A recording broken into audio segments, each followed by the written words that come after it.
Olá pessoal, hoje vamos falar sobre o conceito da supermalha.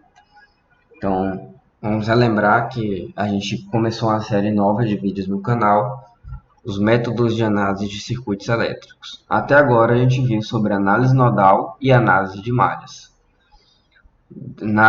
Quando a gente estudou análise nodal, a gente percebeu que existe um caso particular aplicado à análise nodal, que é a questão do supernó. Aqui, a gente tem que fazer a mesma analogia e entender que existem casos particulares para a aplicação da análise de malhas também.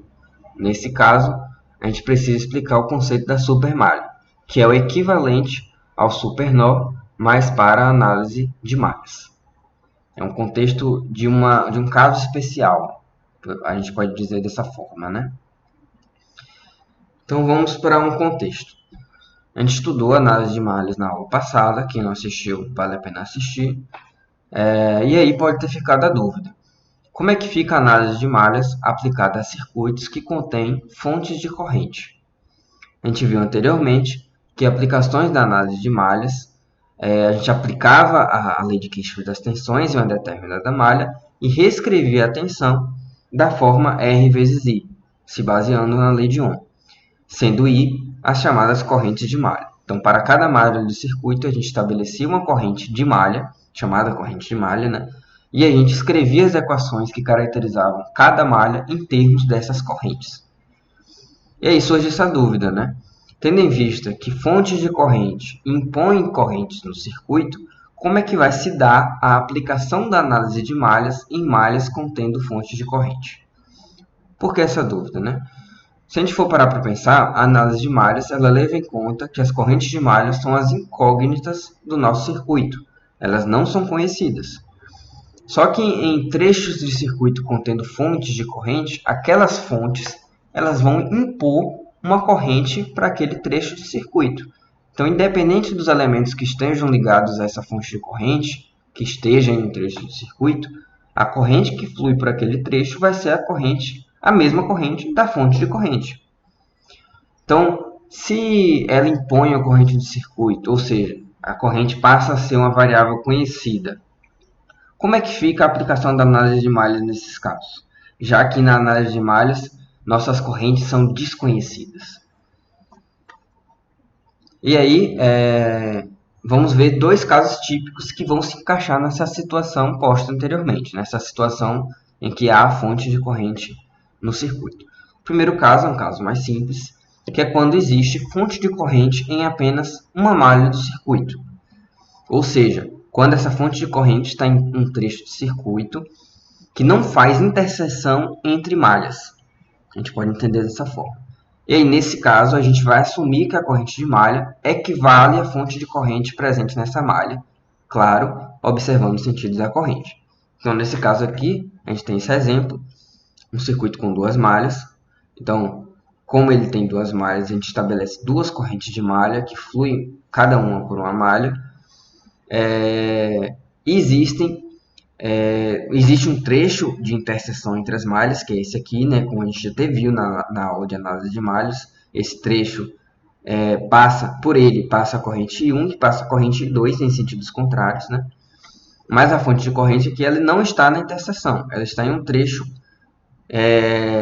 e esse trecho ele faz parte apenas de uma malha. Nesse caso específico, a gente assume que a corrente de malha vai equivaler à corrente imposta pela fonte de corrente. Nesse caso, nosso I2 ele está em sentido horário, ele faz esse percurso aqui, né? Então, olhando a partir desse trecho aqui, a corrente I2 ela está descendo aqui. Ela está em sentido contrário à corrente imposta pela fonte de corrente. Então, isso significa que elas têm a mesma magnitude, mas sentidos opostos. Então, a minha corrente I2 minúsculo de malha 2, ela é justamente menos 5 A. E aí tem um segundo caso, que é quando tem fonte de corrente entre malhas. Ou seja, quando há fonte de corrente em trechos de circuito que fazem interseção entre duas malhas.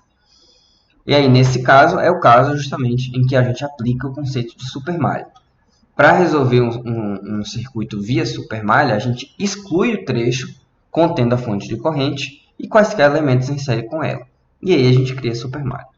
Ou seja, existe um trecho de interseção contendo a fonte de corrente, e aqui independe se existem resistências em série ou não com essa fonte de corrente. O importante é que exista um trecho que tenha pelo menos uma fonte de corrente e que faça interseção entre malhas, né? E aí, nesse caso, é que se aplica o conceito de supermalha. Então, um circuito como esse daqui, contendo duas correntes de malha e contendo esse trecho de interseção com a fonte de corrente, para resolver via supermalha, a gente exclui momentaneamente esse trecho aqui e cria um circuito baseado na malha externa a esse trecho que a gente excluiu. Então, a malha externa seria justamente todo o circuito excluindo esse trecho aqui. Só que aí é que tá, a gente precisa prestar bastante atenção quando a gente faz esse processo. Porque uma supermalha ela não tem uma corrente única que a caracteriza. A supermalha ela é simplesmente uma forma de simplificar uma outra forma de enxergar o circuito.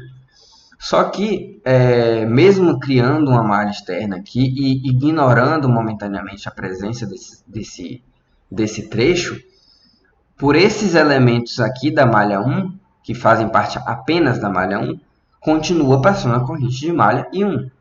Da mesma forma, esses elementos da malha 2, que fazem a parte apenas da malha 2, por eles passa a corrente I2, corrente de malha I2. Então, quando a gente faz a supermalha, que é justamente essa malha externa ao trecho que retiramos, a gente tem que levar em consideração que por esses dois elementos primeiros aqui, passa a corrente I1, e por esses dois, a corrente I2, no sentido adotado originalmente, né?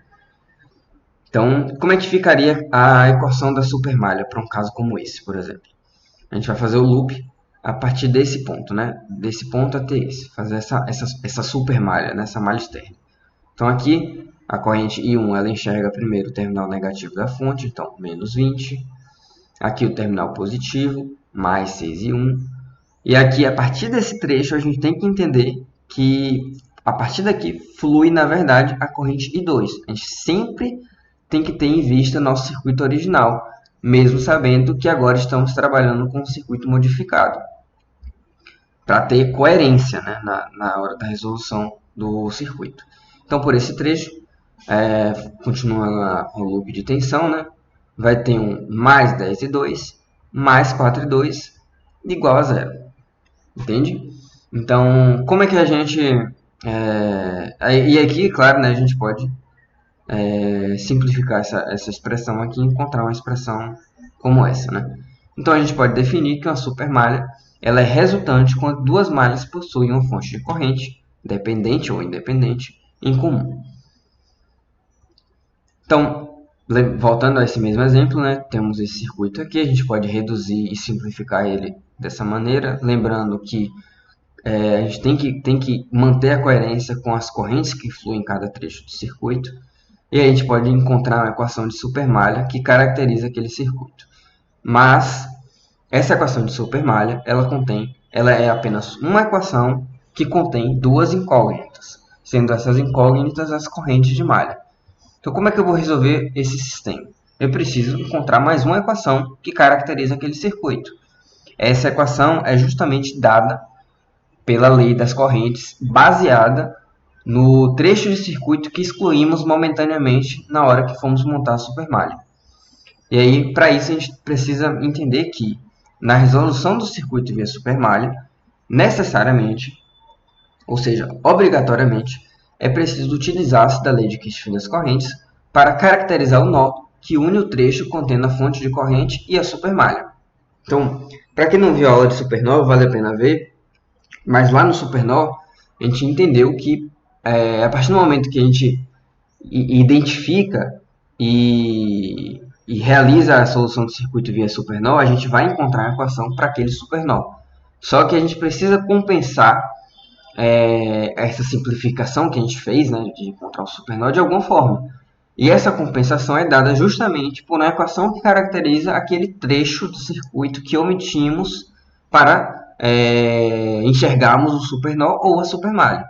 No caso do supernó, a gente acha uma equação de supernó e aí a gente aplica uma equação de restrição que caracteriza aquele supernó, que é dada pela lei de Kirchhoff das tensões. No caso da supermalha, a gente vai omitir o trecho e caracterizar a supermalha, vai encontrar a equação de supermalha e vai encontrar também, obrigatoriamente, a gente precisa encontrar uma equação de restrição que caracteriza aquele trecho excluído para que a gente conseguisse enxergar a supermalha, de forma muito semelhante à supernó.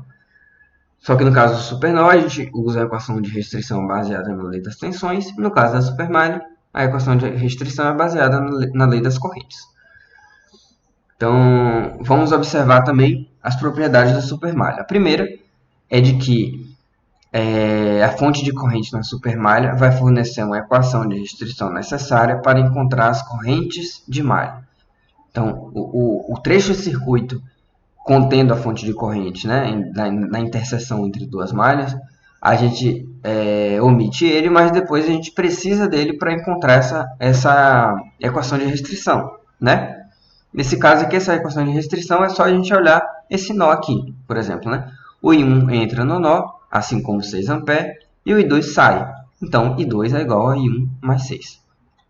A segunda propriedade é de que uma supermalha ela não vai possuir corrente própria. A gente viu isso, né? Quando a gente caracteriza a supermalha, dada por essa malha externa ao trecho de circuito que omitimos, não existe uma corrente única que passa por toda a supermalha.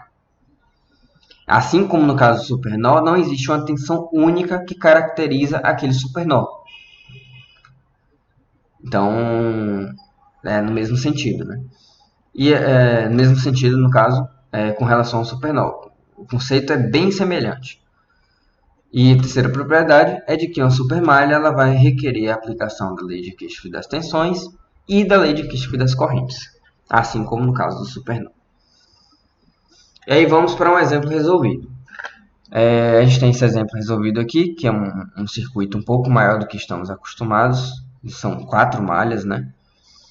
E nesse circuito aqui a gente percebe logo de cara que existem trechos muito semelhantes àqueles citados do caso 2, né? Trechos contendo fontes de corrente. Então aqui a gente tem um trecho desse tipo e aqui outro. Um caracterizado por uma fonte de corrente independente e outro uma fonte de corrente dependente, que depende de zero, que é a corrente que flui dessa fonte aqui. Então vamos lá, né? Primeiro de tudo, vamos enxergar onde é que está a supermalha aqui. A supermalha ela está exatamente caracterizada pela malha externa, aqueles trechos de circuito contendo fontes de corrente que fazem interseção entre duas malhas. Então aqui a gente tem esse trecho e aqui a gente tem esse trecho. Nesse caso é um pouco mais complicado de enxergar porque são 2 trechos, né? Mas a gente pode simplesmente enxergar utilizar o mesmo conceito. A gente tem que achar uma malha externa a esses trechos. Então, temos esse trecho aqui e temos esse. Qual seria a malha externa conjunta que abarca esses dois trechos? Seria justamente essa malha externa caracterizada pelo pontilhado. Essa malha externa ela abarca os 2 trechos de interseção, contendo fonte de corrente, de interseção entre duas malhas. Então, isso aqui tudo é nossa supermalha. Então vamos lá, já que detectamos que é a nossa supermalha, vamos resolver o circuito, né? Como eu falei, aqui são 4 malhas, né? Então temos corrente de malha I1, I2, I3 e I4. Todas no mesmo sentido horário. Então vamos lá. Qual é a equação da supermalha nesse circuito? Vamos começar desse ponto P aqui, né? Vamos fazer esse loop inteiro aqui dessa malha externa.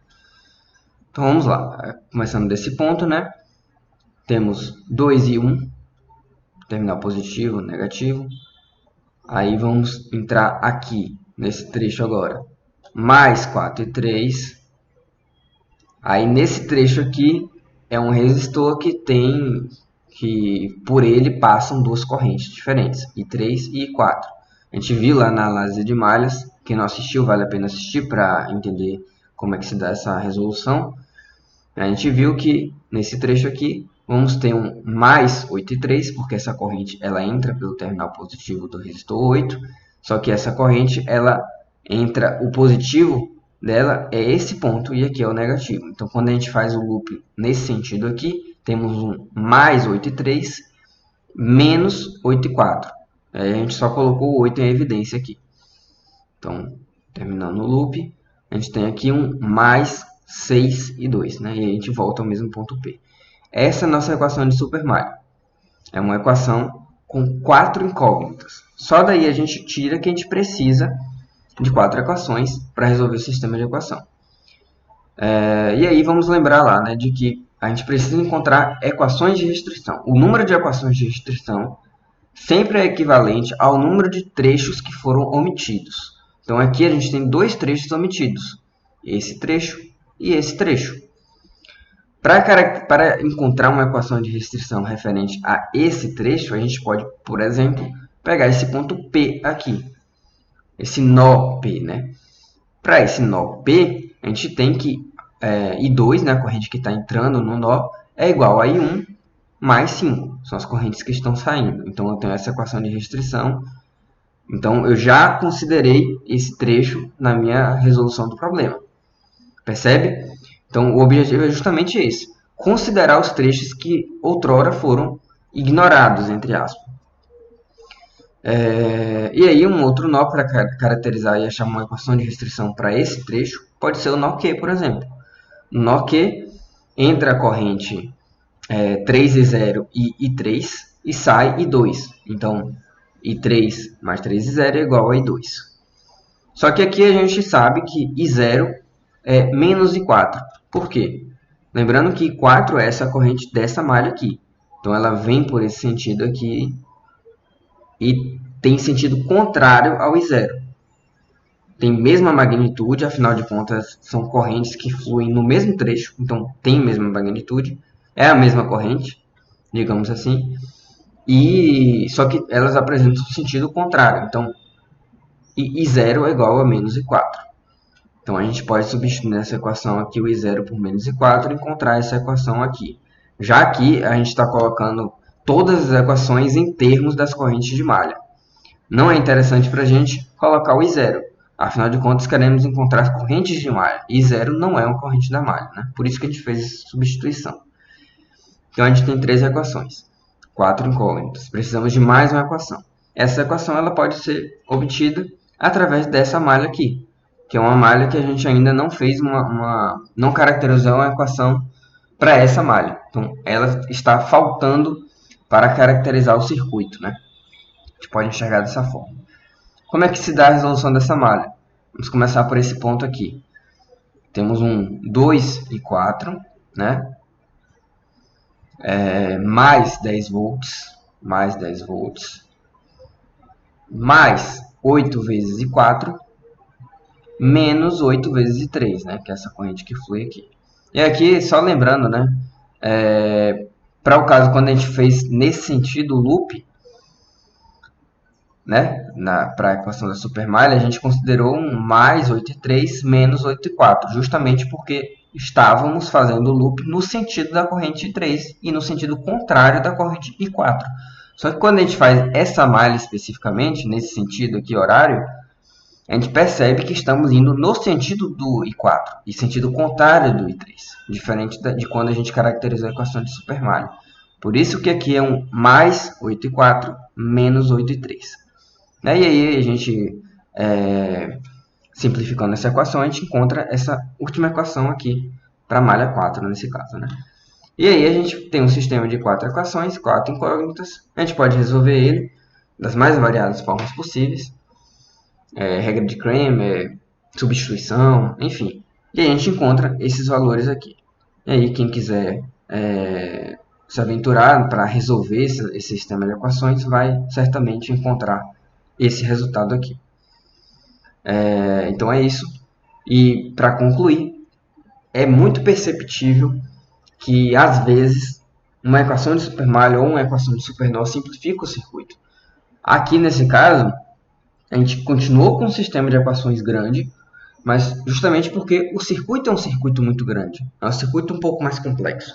Mas se a gente não fosse usar os conceitos de análise de malha, super malha, a gente iria, se a gente fosse usar só as equações de lei de Kirchhoff e lei de Ohm, a gente ia se deparar com um sistema de equações certamente com um número maior do que 4 equações.